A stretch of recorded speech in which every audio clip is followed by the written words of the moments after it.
सभी विद्यार्थियों और मित्रों को नमस्कार।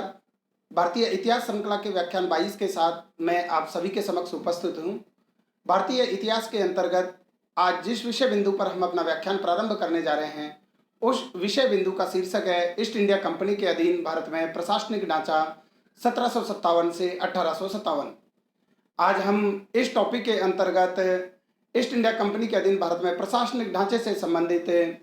नागरिक सेवा यानी सिविल सेवा के बारे में व्यापक अध्ययन करने जा रहे हैं इस व्याख्यान के माध्यम से। इस नागरिक सेवा और सिविल सेवा को प्रशासनिक ढांचे के रूप में समझने के लिए हम इस व्याख्यान के अंतर्गत कुछ बिंदुओं की पड़ताल करेंगे और उन बिंदुओं की पड़ताल के माध्यम से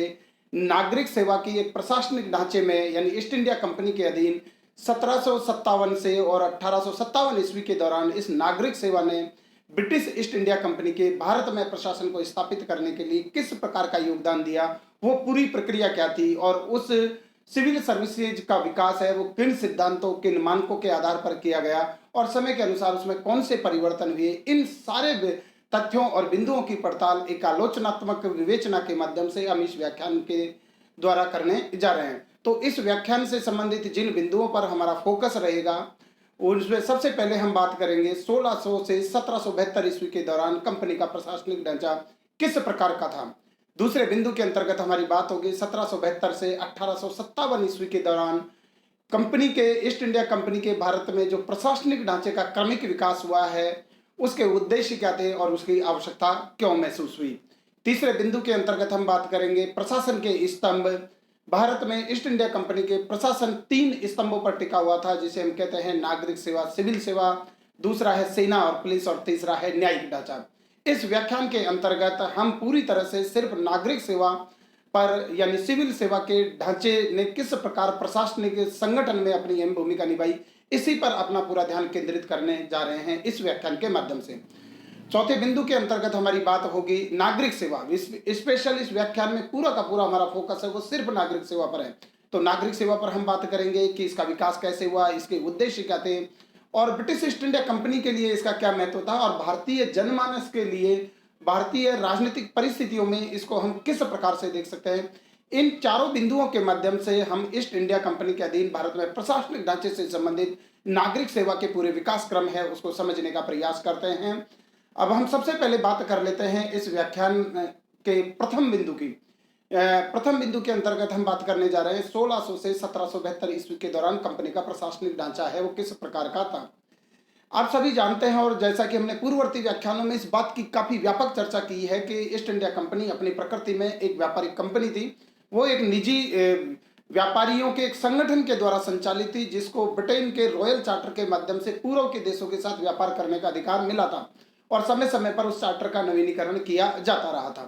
तो कंपनी की जब 1600 से और 1772 ईस्वी के अगर हम उसके प्रशासनिक ढांचे की बात करें तो कंपनी का जो 1740 ईस्वी तक की हम बात कर लेते हैं यानी 1600 से 1740 ईस्वी तक के कालखंड में कंपनी का प्रशासनिक ढांचा है वो किस प्रकार का था, कंपनी किस प्रकार की गतिविधियों में संलग्न थी, उसकी बात हम सबसे पहले कर लेते हैं और उसी को समझ लेते हैं। अगर हम 1600 से और 1740 ईस्वी के दौरान के कंपनी के भारत के संदर्भ में हिस्ट्री पर नजर डालें तो कंपनी सिर्फ व्यापार तक सीमित थी, राजनीतिक कार्यों में उसकी कोई दिलचस्पी नहीं थी और न किसी भी प्रकार के भारतीय क्षेत्रीय शक्तियों के उस समय जो मुगल साम्राज्य का जो शासन था उसके आंतरिक मामलों में हस्तक्षेप का कोई प्रयास है कंपनी के माध्यम से किया नहीं गया, क्योंकि कंपनी ने अपना पूरा का पूरा ध्यान सिर्फ व्यापारिक गतिविधियों पर लगाया हुआ था। वो भारत से सामान खरीदती और उन सामानों का निर्यात करके यूरोप के देशों में बेच देती थी और बहुत ज्यादा मुनाफा वो इसके माध्यम से कमाती थी। लेकिन हर जो शक्ति होती है उसकी कहीं ना कहीं अंतर्निहित राजनीतिक महत्वाकांक्षा होती है कि जब व्यापारिक गतिविधियां चल रही है तो क्यों न कुछ भू क्षेत्र है वो हासिल कर लिया जाए और कुछ राजनीतिक शक्ति का दर्जा अख्तियार कर लिया जाए। इसी प्रकार की एक थोड़ी सी गलतफहमी और भ्रम और स्थितियों का गलत आकलन किया था अंग्रेजी ईस्ट इंडिया कंपनी ने 1686 ईस्वी में, जब वो मुगल बादशाह औरंगजेब की शक्ति को कम करके मान गई थी और वो सीधी मुगल बादशाह औरंगजेब के साथ एक लड़ाई के माध्यम से टकरा जाती है। उसका परिणाम कंपनी के खिलाफ जाता है। हमने पूर्ववर्ती व्याख्यानों में इसकी व्यापक चर्चा की है। लेकिन कंपनी ने 1686 ईस्वी में मिली इस पराजय के बाद जो अपनी व्यापारिक गतिविधियां जो उसको कुछ समय के लिए सीमित कर दिया गया था मुगल बादशाह औरंगजेब के द्वारा, लेकिन बाद में अनुनय विनय करने पर उसकी वो सारी व्यापारिक सुविधाएं मुगल बादशाह के द्वारा बहाल कर दी गई। लेकिन कंपनी को शुरुआत में ही ये सबक मिल चुका था कि भारत की राजनीतिक मामलों में हस्तक्षेप करने का असर कंपनी को यहाँ के व्यापार से भी हाथ धोना पड़ सकता है। इसलिए कंपनी ने किसी भी प्रकार का उस 1686 ईस्वी के अगर घटना को छोड़ दिया जाए, तो उसके बाद कंपनी ने किसी भी प्रकार का कोई राजनीतिक महत्वाकांक्षा है वो भारतीय उपमहाद्वीप के संदर्भ में जाहिर नहीं की। भारतीय उपमहाद्वीप के संदर्भ में राजनीतिक महत्वाकांक्षा जाहिर नहीं की। इसे हम इस संदर्भ में समझ सकते हैं कि कंपनी की भारत के आंतरिक मामलों में कोई दिलचस्पी नहीं थी और 1740 ईस्वी तक कंपनी एक शुद्ध व्यापारी कंपनी बनकर के रहती है, जिसका काम सिर्फ इंग्लैंड से बहुमूल्य धातुएं लाना, भारत से विभिन्न प्रकार के सामान खरीदना जिनकी यूरोप में मांग थी, कीमती धातुओं के बदले उन सामानों को भारत से खरीदना और भारत से ले जाकर के बाहर यूरोप के देशों में बेचना, ये कंपनी की गतिविधियां थी। इसलिए 1740 ईस्वी तक जब 1600 से और 1740 ईस्वी के कंपनी की बात करें, कंपनी के ढांचे की हम बात करें, तो वो कंपनी सिर्फ व्यापारिक उद्देश्यों तक सीमित थी। और व्यापारिक उद्देश्यों से परिचालित कोई भी संस्था हो या कंपनी हो, उसको अपने काम करने के लिए कुछ ऐसे अधिकारी और कर्मचारी चाहिए होते हैं, जिनमें हम अप्रेंटिस को ले सकते हैं, जिसमें एक अच्छे किसी भी प्रकार का पत्राचार करने वाले लेखक को ले सकते हैं, हिसाब किताब में दक्ष व्यक्तियों को ले सकते हैं, और सीनियर और जूनियर मर्चेंट जैसे कार्मिक उस समय कंपनी की सेवा में विद्यमान थे। अर्थात कंपनी को अपनी आवश्यकताओं के अनुसार ही कार्मिकों की नियुक्ति करनी पड़ी थी। कंपनी के इन कार्मिकों को कंपनी की तरफ से वेतन कम मिलता था, लेकिन उनको निजी व्यापार करने की छूट थी। तो अगर हम कंपनी के 1700 से 1740 ईस्वी के प्रशासनिक ढांचे की बात करें, तो वो सिर्फ कंपनी की व्यापारिक आवश्यकताओं से प्रेरित थे और व्यापारिक आवश्यकताओं की जो पूर्ति कर सकते थे जो कार्मिक, उन्हीं को कंपनी की सेवा में रखा गया था। जैसा कि हम समझ सकते हैं कि विभिन्न प्रकार के अप्रेंटिस है, लेखक है, हिसाब किताब में दक्ष और जूनियर और सीनियर मर्चेंट जैसे पदों वाले कार्मिक है वो कंपनी की सेवा में कार्यरत थे। इन कार्मिकों को व्यापारिक कार्यों के अलावा अन्य कार्य जैसे सत्ता और प्रशासन चलाने का बिल्कुल भी अनुभव नहीं था, क्योंकि ना तो उनके पास में किसी भी प्रकार का कोई राजनीतिक क्षेत्र का नियंत्रण था और ना उन्होंने भारत के आंतरिक मामलों में हस्तक्षेप किया था, और प्रशासनिक गतिविधियों का किस प्रकार से संचालन किया जाए, लोगों पर किस प्रकार से शासन किया जाता है, ईस्ट इंडिया कंपनी के इन प्रारंभिक कार्मिकों को इस प्रकार का किसी भी प्रकार का कोई अनुभव नहीं था। अर्थात सत्ता और प्रशासन चलाने का उन्हें बिल्कुल भी अनुभव नहीं था। तो 1700, अब हम थोड़ा सा आगे बढ़ते हैं, इसी दौरान बात करते हैं 1765 ईस्वी में इलाहाबाद की संधि से कंपनी को दीवानी का अधिकार है वो हासिल कर लेती है। लेकिन थोड़ा सा और मैं पहले जाकर के बात करूं कि 1740 ईस्वी तक कंपनी का राजनीतिक गतिविधियों में किसी भी प्रकार का कोई हस्तक्षेप नहीं होता, लेकिन फ्रांसीसी जो व्यापारिक कंपनी है उसके बढ़ते हुए प्रभाव के कारण ईस्ट इंडिया कंपनी को भी मजबूर होकर के अपने व्यापारिक हितों की रक्षा के लिए राजनीतिक संघर्षों में उलझना पड़ता है। और उस राजनीतिक संघर्षों में जो उलझन हुई थी, जो टकराट हुआ था, उसे हमने कर्नाटक के युद्ध के माध्यम से देखा और समझने का प्रयास भी किया। बाद में जब उसके व्यापारिक विशेष अधिकारों पर बंगाल के नवाबों के द्वारा चोट की जाती है, विशेषकर सिराजुद्दौला के द्वारा, तो कंपनी हर हालत में, चूंकि वो व्यापारिक कंपनी थी और व्यापारिक विशेष अधिकारों को बनाए रखना चाहती थी, और वो ये नहीं चाहती थी कि अंग्रेजी ईस्ट इंडिया कंपनी के व्यापारिक विशेष अधिकारों पर किसी अन्य यूरोपीय देश की व्यापारिक कंपनी का दबदबा हो। उस समय फ्रेंच ईस्ट इंडिया कंपनी है वो अंग्रेजी ईस्ट इंडिया कंपनी के व्यापारिक विशेष अधिकारों के लिए एक बहुत बड़ी चुनौती बनी हुई थी। वो भारतीय उपमहाद्वीप के व्यापार को हस्तगत करना चाहती थी, और अंग्रेजों और फ्रांसीसियों की जिस प्रकार की शत्रुता थी उस संदर्भ में फ्रांसीसी कंपनी वो सरकारी कंपनी थी और सरकारी विदेश नीति से संचालित थी, और वो कहीं भी ये नहीं चाहती थी कि अंग्रेजी ईस्ट इंडिया कंपनी का भारत में व्यापारिक वर्चस्व स्थापित हो, यहाँ से उसको मुनाफा हो और किसी भी प्रकार के राजनीतिक लाभ इस कंपनी को मिले। तो इन दोनों के टकराहट का ही नतीजा होता है कर्नाटक के युद्ध, और उन कर्नाटक के युद्ध में अंतिम रूप से विजय मिलती है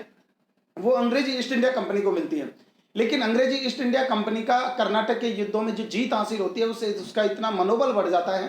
कि जब बंगाल में उसके व्यापारिक विशेष अधिकारों को जिस रूप में अंग्रेजी ईस्ट इंडिया कंपनी चाहती थी उस रूप में लागू करने से नवाब सिराजुद्दौला मना कर देते हैं, तो सिराजुद्दौला के खिलाफ एक षड्यंत्र रचा जाता है अंग्रेजी ईस्ट इंडिया कंपनी के माध्यम से, और सिराजुद्दौला को प्लासी की लड़ाई के माध्यम से अपदस्थ कर दिया जाता है और बंगाल के अकूत संसाधनों पर कंपनी का कब्जा हो जाता है। बाद में 1764 ईस्वी की बक्सर की लड़ाई हो जाता है, 3 भारतीय शक्तियों को अंग्रेजी ईस्ट इंडिया कंपनी के द्वारा पराजित कर दिया जाता है। इस प्लासी की लड़ाई, बक्सर की लड़ाई के बाद में इलाहाबाद की संधि के माध्यम से पहली बार कंपनी को वैधानिक रूप से बंगाल, बिहार और उड़ीसा की दीवानी का अधिकार मिल जाता है। लेकिन 1765 ईस्वी में अगर कंपनी चाहती तो बंगाल के सत्ता का वो प्रत्यक्ष अधिग्रहण कर सकती थी, लेकिन उस समय भारतीय क्षेत्रीय शक्तियों में इसकी जबरदस्त प्रतिक्रिया हो सकती थी। भारतीय जनमानस को ईस्ट इंडिया कंपनी, जो कि स्वयं को एक व्यापारिक कंपनी के रूप में प्रचारित कर रही थी, उसके वास्तविक उद्देश्यों और उसकी वास्तविक मंशा का पता भारतीय जनमानस को चल सकता था और भारतीय क्षेत्रीय शक्तियां एक साथ लामबंद हो सकती थी उन तात्कालिक परिस्थितियों में। तो अंग्रेजी ईस्ट इंडिया कंपनी के जो चतुर प्रशासक थे लॉर्ड क्लाइव, उन्होंने यही उचित समझा कि बंगाल के संसाधनों पर जब हमारा अधिकार हो गया, राजस्व पर हमारा अधिकार हो गया, दीवानी के मामलों पर जब हमारा अधिकार हो गया, तो हम बंगाल में एक ऐसी प्रशासनिक व्यवस्था स्थापित करते हैं जिसमें वास्तविक नियंत्रण अंग्रेजी ईस्ट इंडिया कंपनी के पास रहे और नवाब की सत्ता को भी बरकरार रखा जाए, जिसे हमने द्वैध शासन के नाम से देखा और इसके बारे में पूर्ववर्ती व्याख्यानों में व्यापक चर्चा की। तो मेरा कहने का तात्पर्य यहाँ पर सिर्फ यही है कि जब 1765 से 72 ईस्वी में बंगाल के प्रशासन पर कंपनी का एक प्रकार से अप्रत्यक्ष कब्जा हो गया, और मैं कहूं कि प्रत्यक्ष अप्रत्यक्ष क्या, एक प्रकार से निजामत और दीवानी के सारे मामलों का संचालन पर्दे के पीछे से रह करके कंपनी करने लगी थी। तो इस जब 1765 से 72 के द्वैध शासन के दौरान भी और जब दीवानी मामलों का प्रत्यक्ष अधिकार कंपनी के पास आ जाता है, तो भू राजस्व वसूल करने का, चूंकि उस समय कंपनी को किसी भी प्रकार का कोई अनुभव नहीं था, राजस्व संबंधी मामलों के प्रशासनिक प्रबंधन का अनुभव भी कंपनी के कार्मिकों को नहीं था। तो शुरुआत में जो कंपनी के कार्मिकों को भारतीय जो अधिकारी और जो कर्मचारी जो परंपरागत रूप से भू राजस्व वसूल करते आ रहे थे, उन्हीं के सहारा लेना पड़ा, उन्हीं की मदद लेनी पड़ी ईस्ट इंडिया कंपनी को प्रारंभिक दौर में। लेकिन जब भारतीय प्रारंभिक अधिकारियों और कर्मचारियों के माध्यम से ईस्ट इंडिया कंपनी ने दीवानी प्रशासन का प्रबंधन किया, तो दूसरी ओर कंपनी के अधिकारी और कर्मचारी जो परंपरागत केवल व्यापार कार्य करने में दक्ष थे, उन्होंने एक प्रकार से उन्होंने कंपनी को बदनाम करने का कार्य किया। वो एक निजी व्यापार में लिप्त हो गए और उन्होंने भारतीय सौदागरों, राजाओं, नवाबों से अवैध तरीके से धन ऐंठा, और उस धन को ऐंठ करके जब वो ब्रिटेन में गए तो ब्रिटेन की जनता में उसके खिलाफ तीव्र प्रतिक्रिया हुई और बंगाल की जैसे कि समृद्ध प्रांत देखते ही देखते कंगाल हो गया, और उसकी कंगाली का जो विभत्स रूप है वो 1770 ईस्वी के काल के दौरान है, वो प्रकट होता है। तो मेरा इन चीजों को यहाँ पर वापस दौरान करने का सिर्फ एक ही मतलब है कि 1765 से 72 ईस्वी के दौरान जब कंपनी की दीवानी का अधिकार मिल गया, तो कंपनी को दीवानी मामलों का प्रशासनिक प्रबंधन स्वयं को करना था, लेकिन कंपनी के पास उस समय उस प्रकार का अनुभव नहीं थे और कंपनी के जो परंपरागत जो कार्मिक थे वो केवल व्यापारिक कार्य करने में दक्ष थे, और एक प्रकार से ईस्ट इंडिया कंपनी ने दीवानी मामलों का प्रशासनिक प्रबंधन है वो भी भारतीय अधिकारी और कार्मिकों के माध्यम से मार्फत करवाया। लेकिन जब इस बंगाल के द्वैध शासन के दुष्परिणाम आए और ब्रिटेन में उसकी तीव्र प्रतिक्रिया हुई और यहां तक कि संसद को भी हस्तक्षेप करना पड़ा, तब 1772 ईस्वी में जाकर के बंगाल के जो प्रशासन का प्रत्यक्ष अधिग्रहण है वो ईस्ट इंडिया कंपनी के द्वारा कर लिया जाता है, और उस समय इस काम को अंजाम तक पहुंचाने वाले थे वारेन हेस्टिंग। तो वारेन हेस्टिंग के द्वारा 1772 ईस्वी में बंगाल में द्वैध शासन की व्यवस्था का समापन कर दिया गया, नवाबी के पद से मुक्ति पाली गई। अब बंगाल के प्रशासन का चाहे दीवानी मामले हो चाहे निजामत के मामले हो, उन सारे मामलों का प्रत्यक्ष नियंत्रण, प्रत्यक्ष प्रशासनिक व्यवस्था देने का काम अब अंग्रेजी ईस्ट इंडिया कंपनी को करना था। अब अगर बंगाल में किसी भी प्रकार की अव्यवस्था, अराजकता, अशांति या किसी भी प्रकार का कोई दुर्भिक्ष पड़ता, अगर कोई जनता किसी भी प्रकार के दुखों से पीड़ित रहती, तो उसका सीधा सीधा दायित्व पूरी तरह से अंग्रेजी ईस्ट इंडिया कंपनी पर आ गया था। तो अंग्रेजी ईस्ट इंडिया कंपनी के पास 1772 ईस्वी में भारत का एक महत्वपूर्ण समृद्ध प्रांत है वो बंगाल है, उसका प्रत्यक्ष प्रशासनिक अधिकार है वो अंग्रेजी ईस्ट इंडिया कंपनी के पास आता है। अब अंग्रेजी ईस्ट इंडिया कंपनी को पास इस नवविजित जो प्रांत है, बंगाल का जो प्रांत है, उसकी प्रशासनिक व्यवस्था का संगठन करना था, ताकि अंग्रेजी ईस्ट इंडिया कंपनी के हितों की रक्षा है वो बंगाल के माध्यम से की जा सके। और दूसरी भारतीय शक्ति है जो कि बंगाल में अंग्रेजी ईस्ट इंडिया कंपनी की जो क्षेत्रीय प्रभुता है उसके लिए चुनौती दे सकती है, उस चुनौती से भी पार पाने के लिए उस प्रशासनिक प्रबंधन, प्रशासनिक संगठन की आवश्यकता उस समय अंग्रेजी ईस्ट इंडिया कंपनी को महसूस हुई। तो अंग्रेजी ईस्ट इंडिया कंपनी के इसी प्रशासनिक संदर्भ को हम वारेन हेस्टिंग यानी 1772 ईस्वी से समझने का प्रयास है वो करते हैं। जब हम बात करते हैं कंपनी शासन के अधीन प्रशासनिक ढांचे का क्रमिक विकास के क्यों हुआ, उसके लिए आवश्यकता क्या पड़ी, तो सबसे पहले जो मैंने बात कही वो ये है कि 1772 ईस्वी में बंगाल का ईस्ट इंडिया कंपनी के द्वारा प्रत्यक्ष अधिग्रहण कर लिया जाता है। अब बंगाल में अगर कोई अव्यवस्था, अराजकता पैदा होती है तो वो उसके लिए ईस्ट इंडिया कंपनी किसी दूसरे को दोष नहीं दे सकती, क्योंकि अब वो ईस्ट इंडिया कंपनी की जिम्मेदारी हो गई थी बंगाल में प्रशासनिक सुव्यवस्था स्थापित करना, बंगाल के लोगों को कानून और व्यवस्था का शासन देना। बंगाल में अगर कोई अकाल पड़ता है तो उन अकाल से लोगों को राहत देने की जिम्मेदारी भी उस समय ईस्ट इंडिया कंपनी की हो गई थी। तो ईस्ट इंडिया कंपनी के सामने एक नई चुनौती थी कि बंगाल का किस प्रकार से प्रशासनिक प्रबंधन किया जाए। क्या उसमें पूरी तरह से अंग्रेजी लोगों के माध्यम से ही प्रशासन चलाया जाए, या अभी अंग्रेजी ईस्ट इंडिया कंपनी उस स्थिति में नहीं पहुंची है कि वो पूरी तरह से स्वतंत्र रूप से भारतीयों को पृथक करके, इस प्रशासनिक ढांचे से पृथक करके वो स्वयं स्वतंत्र रूप से प्रशासनिक संगठन है उसको स्वरूप को विकसित करे। तो यहाँ पर कंपनी के सामने बहुत सारे उद्देश्य थे। कंपनी के जो प्रशासनिक ढांचे का विकास हुआ, अगर उसके उद्देश्य और आवश्यकताओं की मैं बात करूं तो कंपनी के व्यापारिक हित थे। क्योंकि अगर बंगाल में अगर उन्होंने ठीक ढंग का प्रशासनिक संगठन स्थापित किया है तो अंग्रेजी सामान है उसकी तेजी से यहाँ पर खपत भी होगी, और अंग्रेजी ईस्ट इंडिया कंपनी का जो व्यापारिक हितों की जो वृद्धि है वो भी होगी। इसके अलावा उसके राजनीतिक हितों की भी वृद्धि होगी, अर्थात बंगाल को आधार बना करके धीरे धीरे वो अपनी क्षेत्रीय राजनीतिक सीमाओं को भारत में विस्तारित कर सकती है। इसके अलावा इसके सामरिक हित भी थी। अगर बंगाल में एक अच्छी प्रशासनिक व्यवस्था स्थापित की जाती है, बंगाल में कोई सैन्य और पुलिस ढांचा खड़ा कर दिया जाता है, तो इसके माध्यम से अन्य क्षेत्रीय राज्यों को भी हस्तगत किया जा सकता है। इसके अलावा कंपनी की संप्रभुता के लिए भी आवश्यकता, अगर कंपनी ने अच्छा प्रशासनिक सेटअप यहाँ पर नहीं किया, क्योंकि अब प्रशासनिक व्यवस्था की जिम्मेदारी पूरी तरह से कंपनी पर आ गई थी, अगर अच्छा प्रशासनिक सेटअप नहीं किया तो बंगाल के जो लोग हैं वो ही कंपनी के प्रति है वो अविश्वास की नजरों से देखने लगेंगे, और दूसरी भारतीय शक्तियां इस प्रकार का लोगों के बीच में मत प्रचारित करेगी कि कंपनी भारतीय लोगों को अच्छा शासन देने में सक्षम नहीं है, जिस अच्छे शासन देने के विचार के माध्यम से नवाबी के पद को समाप्त किया गया। तो कंपनी के व्यापारिक, राजनीतिक, सामरिक हितों और संप्रभुता के लिए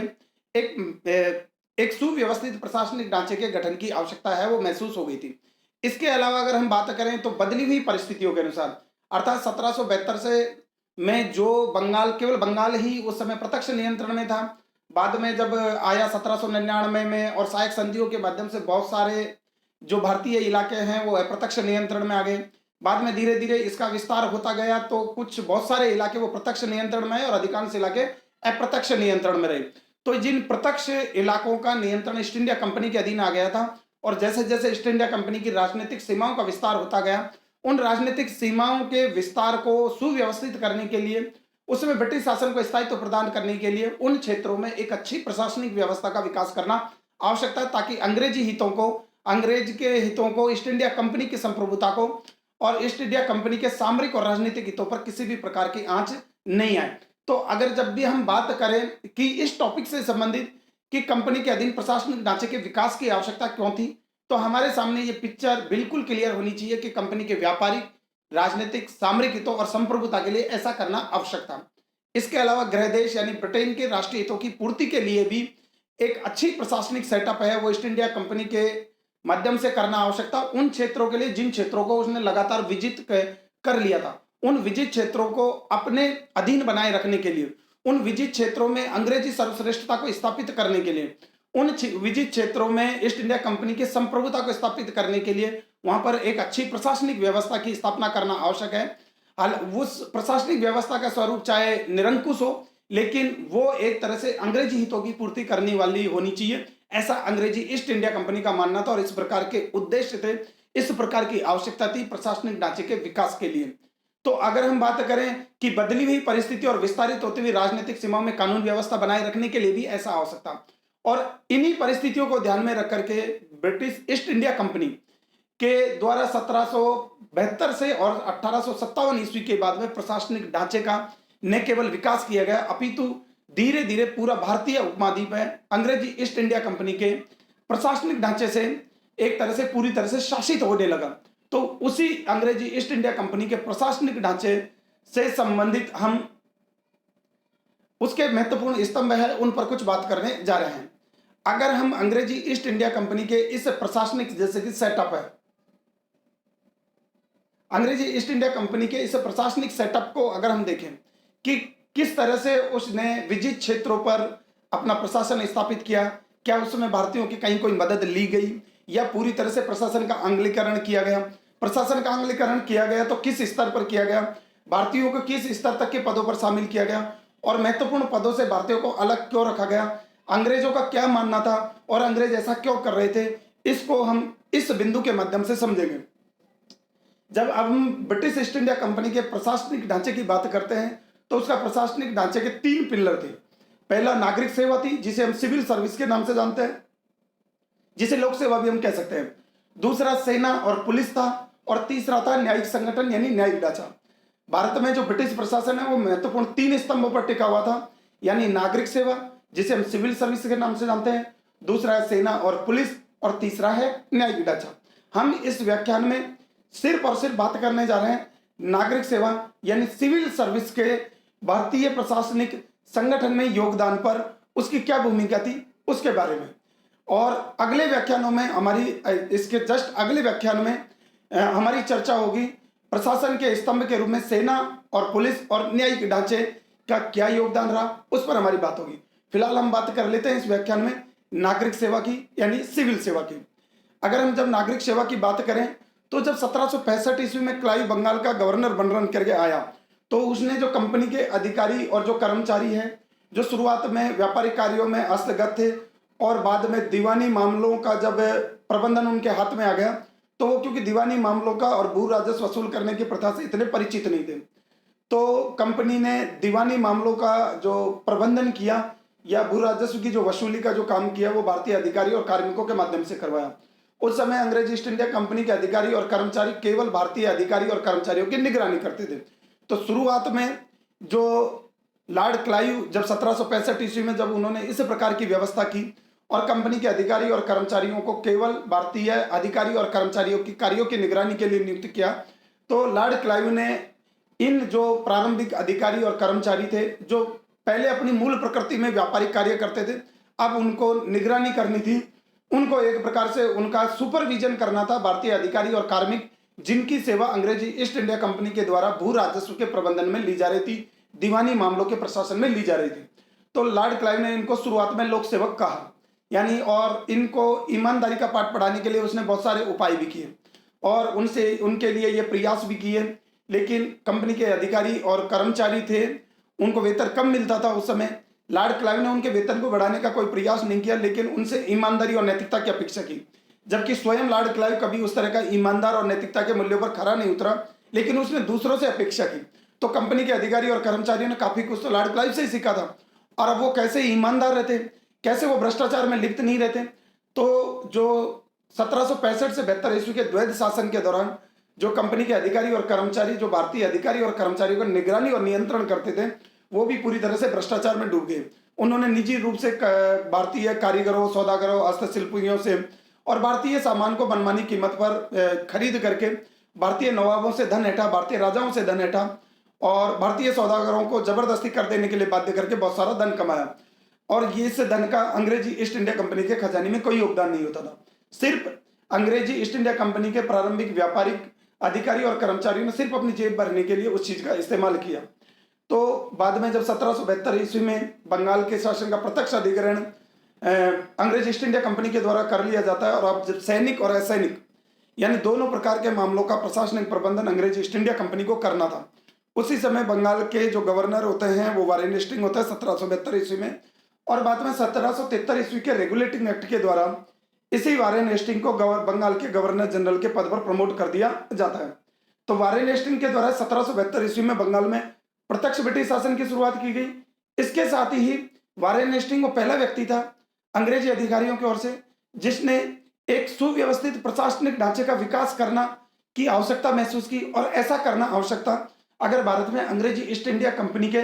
राजनीतिक संप्रभुता को एक लंबे समय तक बरकरार रखना है, ईस्ट इंडिया कंपनी के व्यापारिक हितों की रक्षा करनी है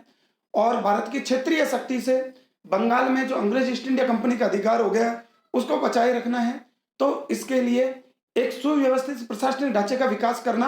आवश्यक हो गया था। ऐसा कंपनी के व्यापारिक, सामरिक, राजनीतिक और संप्रभुता के हितों की पूर्ति के लिए आवश्यक था। और अगर जब तक बंगाल में सुव्यवस्थित प्रशासन स्थापित नहीं होगा, ब्रिटेन के राष्ट्रीय हितों की भी पूर्ति नहीं हो सकती। ऐसा उस समय वारेन हेस्टिंग के दिमाग में पूरी तरह से पिक्चर क्लियर थी और वारेन हेस्टिंग ने उसी दिशा में प्रयास किया। लेकिन वारेन हेस्टिंग के सामने उस समय एक चुनौती थी, क्योंकि वारेन हेस्टिंग को उन्हीं कंपनी के अधिकारी और कर्मचारियों से काम चलाना था जो कुछ समय पहले तक सिर्फ व्यापारिक गतिविधियों में भाग लेते थे।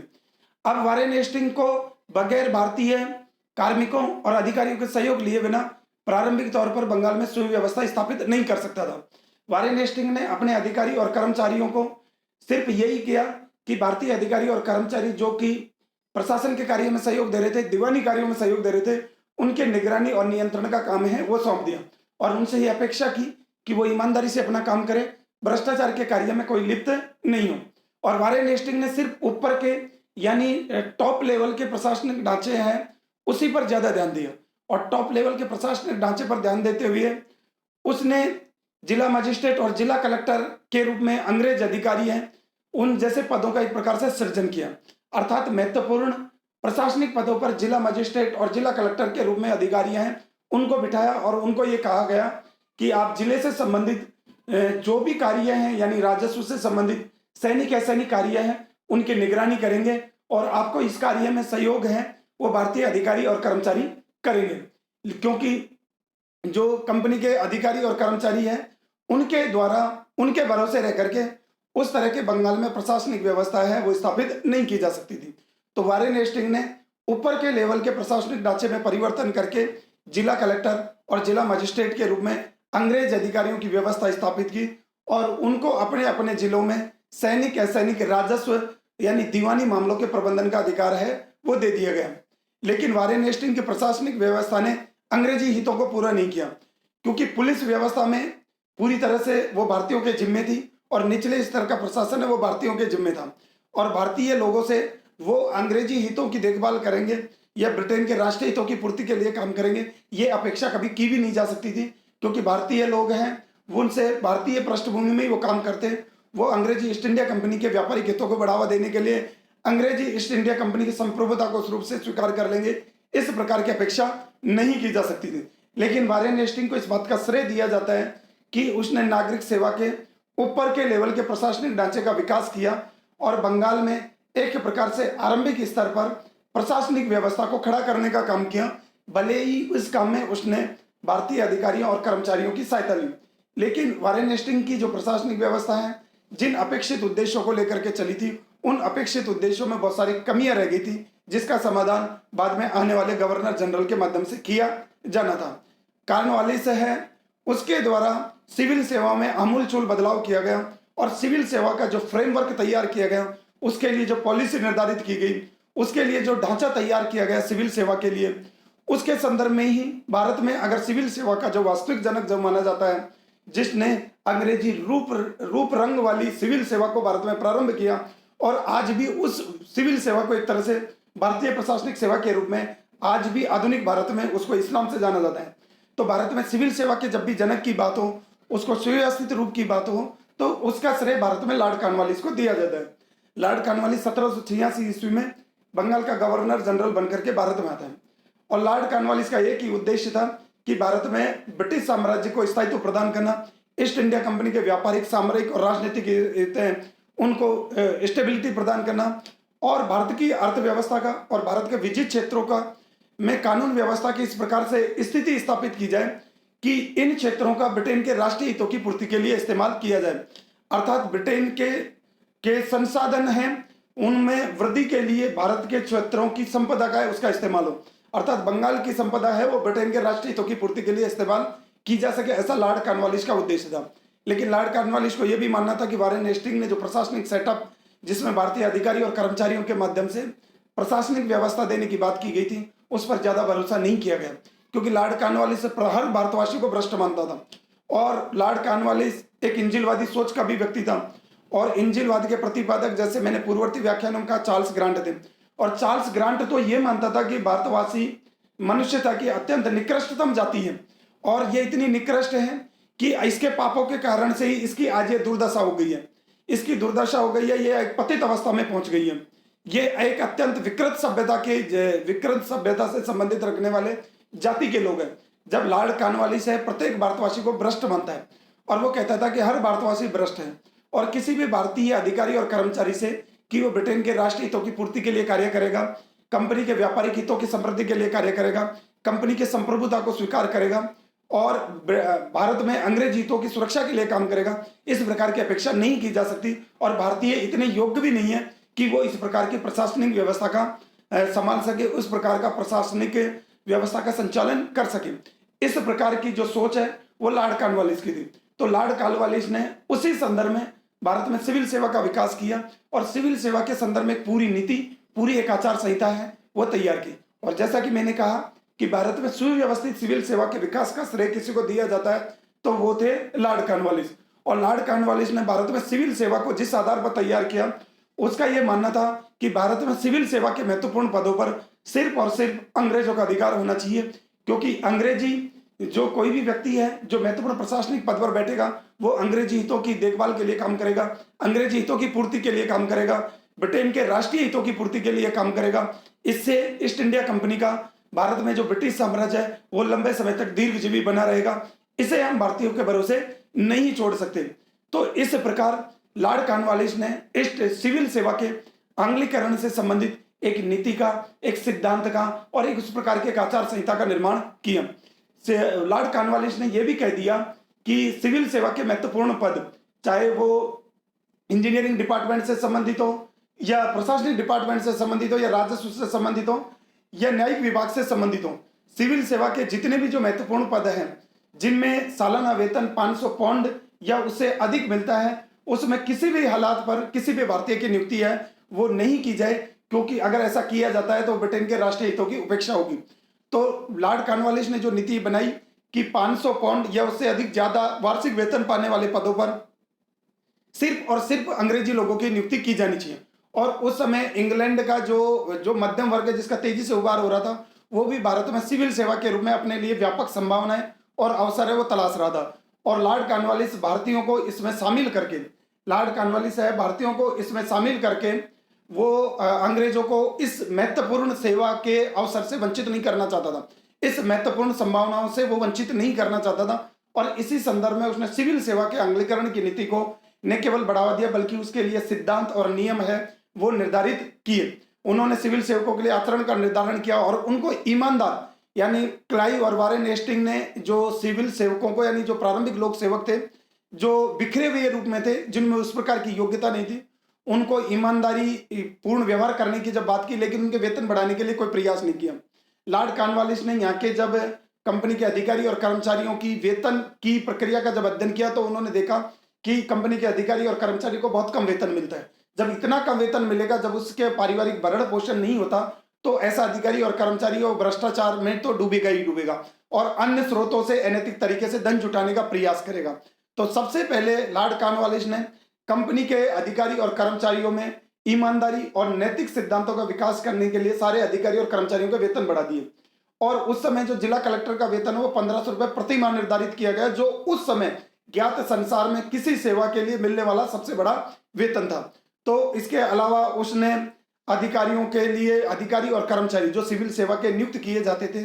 उनके किसी भी प्रकार के अन्य व्यक्तियों से पारितोष लेने पर, उपहार लेने पर रोक लगा दी। इसके अलावा उसने ये भी कह दिया कि कोई भी जो अधिकारी और कर्मचारियों का जो प्रमोशन किया जाएगा वो वरिष्ठता के आधार पर किया जाएगा।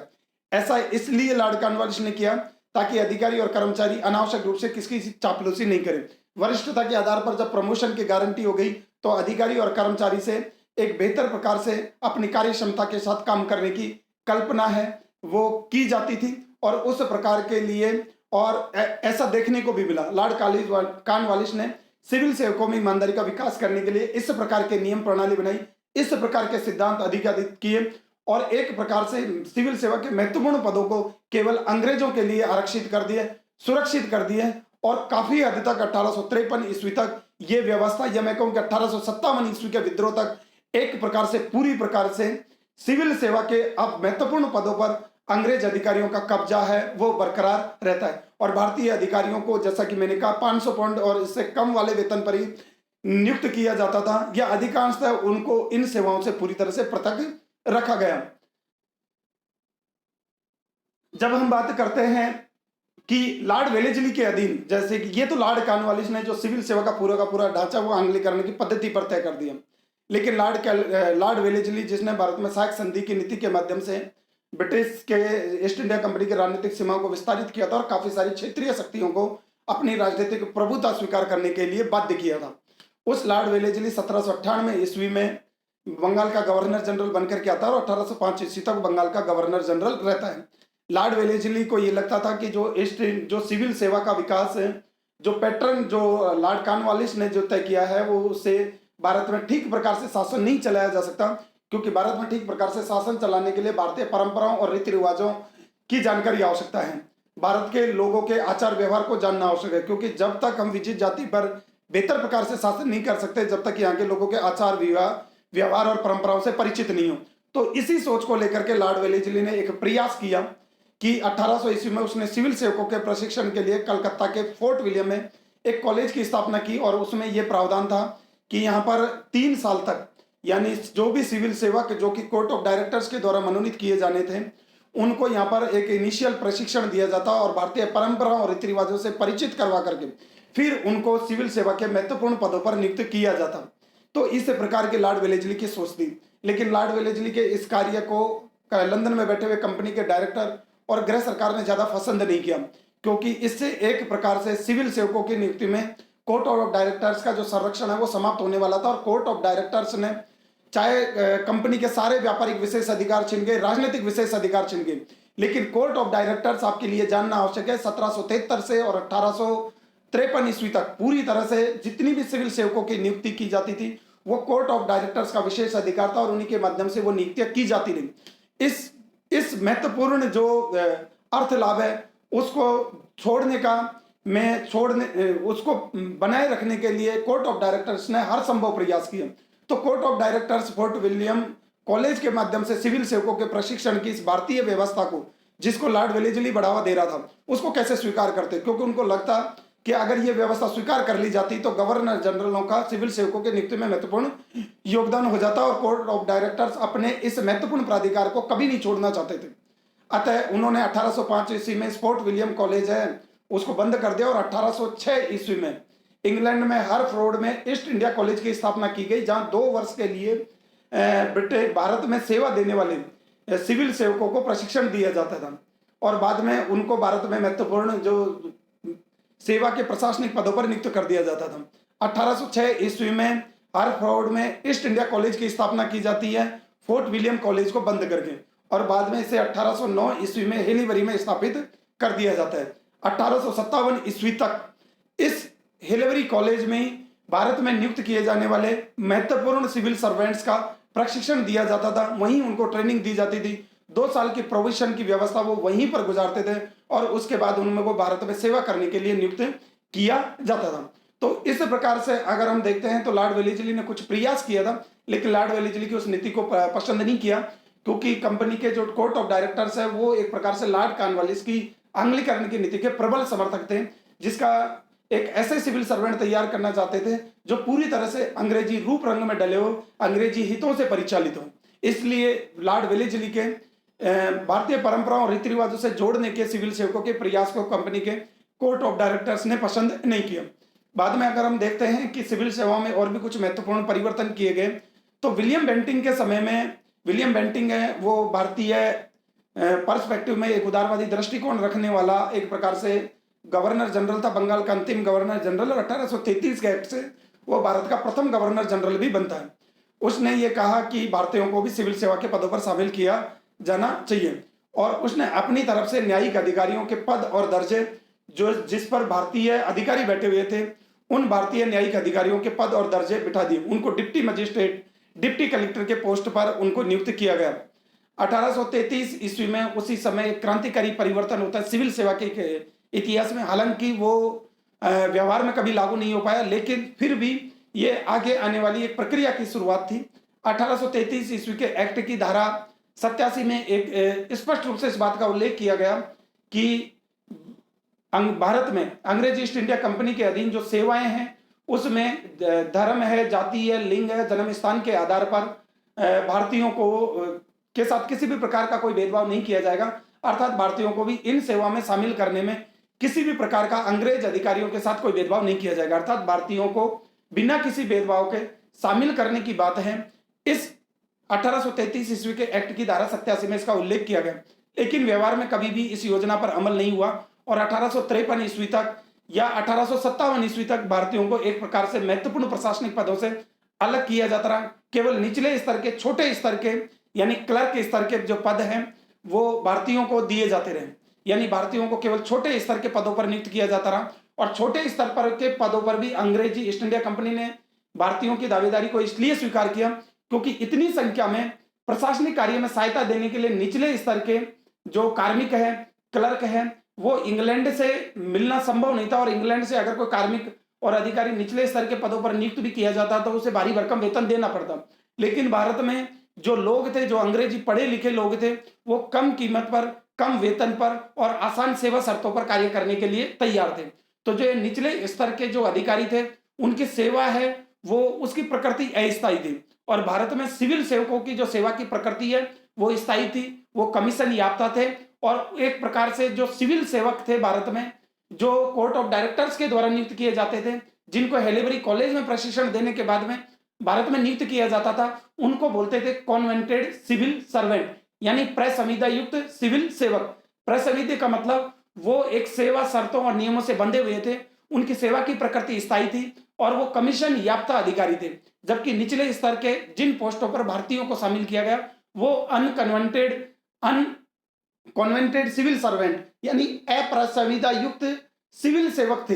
अप्रसंविदा युक्त सिविल सेवक का मतलब अर्थात उनकी नियुक्ति यहाँ पर स्थानीय स्तर पर स्थानीय आवश्यकताओं के मद्देनजर की जाती थी और उनको कभी भी उसके पद से हटाया जाता था और उनके लिए किसी भी प्रकार की कोई सेवा शर्तों का निर्धारण नहीं किया जाता था। उनके लिए वेतन की सुरक्षा की कोई गारंटी नहीं थी। तो इस प्रकार से भारत में सिविल सेवकों की भी दो कैटेगरी है, वो देखने को मिलते हैं अंग्रेजी ईस्ट इंडिया कंपनी के अधीन। एक थे कॉन्वेंटेड सिविल सर्वेंट जो महत्वपूर्ण प्रशासनिक नीतिगत निर्णय लेते थे और इसमें 500 पाउंड से ज्यादा वेतन वाले अधिकारी है वो आते थे और कोर्ट ऑफ डायरेक्टर्स के द्वारा इनकी नियुक्ति की जाती थी। तो कॉन्वेंटेड सिविल सर्वेंट प्रसंविदा युक्त सिविल सेवक थे और ये सेवा शर्तों से बंधे हुए थे, इनकी वेतन सुरक्षा सुनिश्चित थी, इनका कार्यकाल निश्चित था, इनको आसानी से टर्मिनेट नहीं किया जा सकता था। जबकि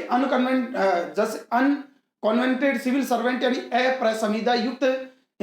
सिविल सेवक जो किसी करार में, किसी संविदा में नहीं बंधे हुए थे, वो स्थानीय आवश्यकताओं के अनुसार, स्थानीय परिस्थितियों के अनुसार नियुक्त किए जाते थे और जब चाहे उनको इससे बेदखल कर दिया जाता था। तो अब हम 1853 के एक्ट और सिविल सेवा के संदर्भ में कुछ बात कर लेते हैं। 1853 ईस्वी का चार्टर एक्ट भारतीय सिविल सेवा के इतिहास में एक क्रांतिकारी परिवर्तन लेकर के आता है, जब पहली बार कंपनी के जो डायरेक्टर हैं उनके द्वारा की जाने वाली नियुक्ति की प्रक्रिया को बंद कर दिया जाता है और ब्रिटिश संसद के द्वारा यह अधिकथित कर दिया जाता है कि आगे से भारत में जो भी महत्वपूर्ण प्रशासनिक पदों पर नियुक्ति होगी वो एक खुली प्रतियोगी परीक्षा के माध्यम से होगी, जिसमें भारतीयों को भी समान रूप से भाग लेने का अधिकार है वो दिया जाएगा। अर्थात नियुक्तियों में डायरेक्टरों का हस्तक्षेप पूरी तरह से बंद कर दिया गया और अब प्रतियोगी परीक्षाओं से नियुक्ति होनी थी जिसे इंग्लैंड में आयोजित किया जाना था। लेकिन प्रारंभ में इस प्रतियोगी परीक्षा है वो सिर्फ इंग्लैंड में आयोजित होती थी। उसका सिलेबस है वो इंग्लैंड के तौर तरीकों, लैटिन, ग्रीक और इंग्लिश मीडियम में था और उसमें एक प्रकार से भारतीयों की एंट्री है न के बराबर थी। और इसका अंदाजा इसी से लगाया जा सकता है कि 1860 ईस्वी तक कोई भी भारतीय उस सिविल सर्वेंट की परीक्षा को पास नहीं कर सका। बाद में सत्येंद्रनाथ टैगोर वो पहले भारतीय थे जिन्होंने 1863-64 ईस्वी में पहली बार इस सिविल सर्वेंट की परीक्षा को पास किया और वो प्रथम आईसीएस अधिकारी बने। तो भारत में जो ये सिविल सर्विस है इसका हमने 1772 से और 1853 ईस्वी तक 1857 ईस्वी तक का ये ढांचा है, उसके क्रमिक विकास और उसकी आवश्यकताएं क्यों थी उसको देखा। अब हम इसके महत्व के बारे में कुछ बात कर लेते हैं कि कंपनी के लिए इस नागरिक सेवा का क्या महत्व था। कंपनी के लिए यह नागरिक सेवा एक इस्पात का चौखटा थी, अर्थात कंपनी के लिए वो एक अभेद बन गई थी, सुरक्षा की गारंटी थी, जिसने कंपनी के भारत में प्रशासन को स्थायित्व प्रदान किया। ब्रिटिश सरकार का सबसे सशक्त स्तंभ है वो भारत में इस नागरिक सेवा के अफसर थे। सभी प्रकार के फैसलों के नीति निर्धारक थे, सभी प्रकार की नीतियों का कार्यान्वयन इन्हीं के द्वारा किया जाता था और भारत में ब्रिटिश शासन का न केवल इन्होंने पोषण किया बल्कि लंबे समय तक ब्रिटिश शासन को बनाए रखा। और बाद में 1858 ईस्वी के बाद में भी इस सिविल सेवा के अफसरों ने भारत में ब्रिटेन के राष्ट्रीय हितों की पूर्ति के लिए समर्पित होकर के कार्य किया और ये सिविल सेवा के अफसर हैं उस समय ज्ञात संसार में सबसे ज्यादा महत्वपूर्ण प्रतिष्ठित व्यक्ति माने जाते थे। और इंग्लैंड में कोई भी जैसे कि व्यक्ति है वो भारत में प्रशासन में अपना सहयोग देने के लिए आतुर रहता था, क्योंकि जिस प्रकार से सिविल सर्वेंट के ऑफिसर्स को वेतन भत्ते मिलते थे, जिस प्रकार का ऊंचा वेतनमान मिलता था, जिस प्रकार से उसको भारत में प्रतिष्ठा दी गई थी, उसके लिए हर कोई इंग्लैंड वासी, हर कोई इंग्लैंड का नवयुवक है इस सेवा के माध्यम से भारत में आकर के सेवा देना चाहता था, क्योंकि वो उसके करियर के लिए भी बहुत अच्छा था और इसके माध्यम से वो अपने करियर को एक ऊंची छलांग दे सकता था। और क्योंकि उससे भी बड़ी बात यह थी कि ये सिविल सर्वेंट के पूरे पद हैं कंपनी के शासनकाल के दौरान अधिकांश 1853 ईस्वी तक पूरी तरह अंग्रेजों के पास सुरक्षित रहता है, अर्थात उसमें भारतीयों की एंट्री बिल्कुल भी बंद कर दी गई थी। ये लॉर्ड कॉर्नवालिस की नीति के माध्यम से किया गया था। और बाद में सिविल सर्वेंट है वो उन्होंने स्वयं को इस तरह से पेश किया कि हमें तो भारत में शासन करने का दैवीय अधिकार मिला हुआ है, हमसे शासन करने के अधिकार को कोई नहीं छीन सकता, हम ही सर्वे सर्वा है, हम ही नीति निर्धारक है। इस प्रकार ये सिविल सेवा थी, ये नागरिक सेवा थी जो भारत में ब्रिटिश प्रशासन का सबसे सर्वश्रेष्ठ स्तंभ थी। चाहे सेना और पुलिस के महत्वपूर्ण अधिकारी हो या न्यायिक सेवा के महत्वपूर्ण अधिकारी, सभी का जो नियुक्ति है वो इस नागरिक सेवा के माध्यम से की जाती थी। इस प्रकार से नागरिक सेवा है भारत में ईस्ट इंडिया कंपनी के प्रशासनिक व्यवस्था की रीढ़ थी, वो मेरुदंड थी, वो उसका मस्तिष्क था, उसके दिमाग था, जिसके आधार पर ईस्ट इंडिया कंपनी ने सभी भारतीय क्षेत्रीय शक्तियों को न केवल जीता बल्कि उन क्षेत्रीय शक्तियों पर एक सुव्यवस्थित शासन स्थापित किया। भारत की अर्थव्यवस्था को ब्रिटेन के हितों के अधीन कर दिया। भारत में कच्चे माल की आपूर्ति इंग्लैंड में तेजी से होने लगी। भारत को औपनिवेशिक अर्थव्यवस्था में तब्दील कर दिया गया। ये सारा का सारा प्लान इन नागरिक सेवा के सदस्यों के द्वारा तैयार किया गया था। और जिस उद्देश्य के लिए इस नागरिक सेवा को लॉर्ड कॉर्नवालिस ने इजाद किया था, जिस प्रकार से इसका अमलीकरण किया था, उसमें उसने ब्रिटेन के राष्ट्रीय हितों की पूरी पूर्ति की, ईस्ट इंडिया कंपनी के साम्राज्य को स्थायित्व प्रदान किया, ईस्ट इंडिया कंपनी की संप्रभुता को किसी प्रकार की चुनौती उसने नहीं आने दी। ऐसी थी कंपनी के लिए नागरिक सेवा का महत्व। लेकिन अगर जब हम भारतीय संदर्भ में बात करें तो भारत के लोगों को ये नागरिक सेवा के लोग हैं वो हीन भावना से देखते थे, क्योंकि उसमें अंग्रेजों की श्रेष्ठता की भावना व्याप्त हो गई थी। और ये सारे जो नागरिक सेवा के जो लोग थे 1857 ईस्वी तक लॉर्ड कॉर्नवालिस के इस कथन में विश्वास करते थे कि भारतवासी भ्रष्ट है, ये प्रशासन के योग्य नहीं है, ये निकम्मे लोग हैं, ये मानवता की अत्यंत पतित जाति है और इनका जितना शोषण किया जाए, जितना इनको दबा करके रखा जाए, निरंकुश तरीके से जितना इन पर शासन किया जाए, उतना ही ब्रिटेन के राष्ट्र हितों की अभिवृद्धि के लिए महत्वपूर्ण होगा, सहायक होगा। तो भारत के दृष्टिकोण से ये नागरिक सेवा है उत्पीड़न का, अगर कोई स्वतंत्रता के और मानवीय मूल्यों के दमन में सबसे ज्यादा सहायक बनी, भारतीयों के दृष्टिकोण से ये एक प्रकार से प्रतिक्रियावादी थी। भारत में किसी भी प्रकार की नागरिक स्वतंत्रताओं को स्वीकार करने के लिए तैयार नहीं थी। भारत के में व्यक्तिगत स्वतंत्रता की बात को स्वीकार करने के लिए तैयार नहीं थी। तो भारत के दृष्टिकोण से ये नागरिक सेवा है भारत को लंबे समय तक गुलाम बनाए रखने का एक पर्याय बन गई, लेकिन ब्रिटेन के राष्ट्रीय हितों की अभिवृद्धि के लिए इसने सबसे महत्वपूर्ण स्तंभ के रूप में कार्य किया। या मैं कहूं कि ये पूरी तरह से ब्रिटेन के राष्ट्रीय हितों की पूर्ति के लिए प्रशासन का मेरुदंड थी, ये इसका मस्तिष्क थी, इसका हार्ट थी, ये सिविल सेवा। अब हम इस टॉपिक से संबंधित यानी नागरिक सेवा जो ब्रिटिश प्रशासन ढांचे का अहम स्तंभ था, उसका मस्तिष्क था, उसकी रीढ़ थी, उसका मेरुदंड था। अब हम उससे संबंधित कुछ एग्जाम के संबंध में कुछ बात कर लेते हैं कि प्रतियोगी परीक्षा में किस प्रकार के प्रश्न पूछे जा सकते हैं या यूनिवर्सिटी और कॉलेज में परीक्षाओं का पैटर्न किस प्रकार से हो सकता है। तो सबसे पहले यही पूछा जाता है कि भारत में ब्रिटिश प्रशासनिक यानी जिला कलेक्टर, जिला मजिस्ट्रेट के पद का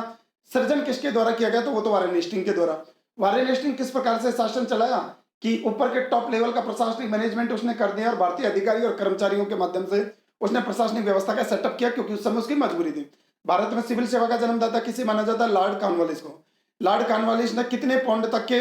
पदों को केवल अंग्रेजों के लिए आरक्षित कर दिया? 500 पाउंड से ज्यादा के वेतन वाले पदों को। लॉर्ड वेलेस्ली का सिविल सेवा के विकास में क्या योगदान है? फोर्ट विलियम में कॉलेज की स्थापना कब की गई? फोर्ट विलियम में जो कॉलेज की स्थापना की गई उसको कोर्ट ऑफ डायरेक्टर्स ने क्यों बंद कर दिया? उसके बाद में वो कॉलेज कहाँ खोली गई? हेलीबरी कॉलेज क्या था? 1833 में विलियम बेंटिंग है वो किस प्रकार से सिविल सेवा के संदर्भ में भारतीयों के हितों को बढ़ावा देने से संबंधित महत्वपूर्ण पैरवी करता है। 1833 के एक्ट की धारा 87 क्या थी? 1853 के एक्ट में सिविल सेवा में क्या परिवर्तन किया गया? और कंपनी शासन के दौरान सिविल सेवकों की नियुक्ति की व्यवस्था किसके द्वारा की जाती थी? इन सिविल सेवकों का किस उद्देश्यों के लिए निर्माण किया गया था? इन्होंने कंपनी के हितों की पूर्ति के लिए किस प्रकार से कार्य किया? कंपनी के हितों की रक्षा के लिए इन्होंने किस प्रकार की रणनीति पर काम किया? इससे संबंधित सारे संकल्पनात्मक तथ्यात्मक प्रश्न है विभिन्न एग्जामों में पूछे जाते हैं। मुझे ये उम्मीद है कि आज का ये व्याख्यान है भारत में प्रशासनिक ढांचे के रूप में नागरिक सेवा, जिसको हमने 1858 ईस्वी तक ही देखा है। बाद में जब हम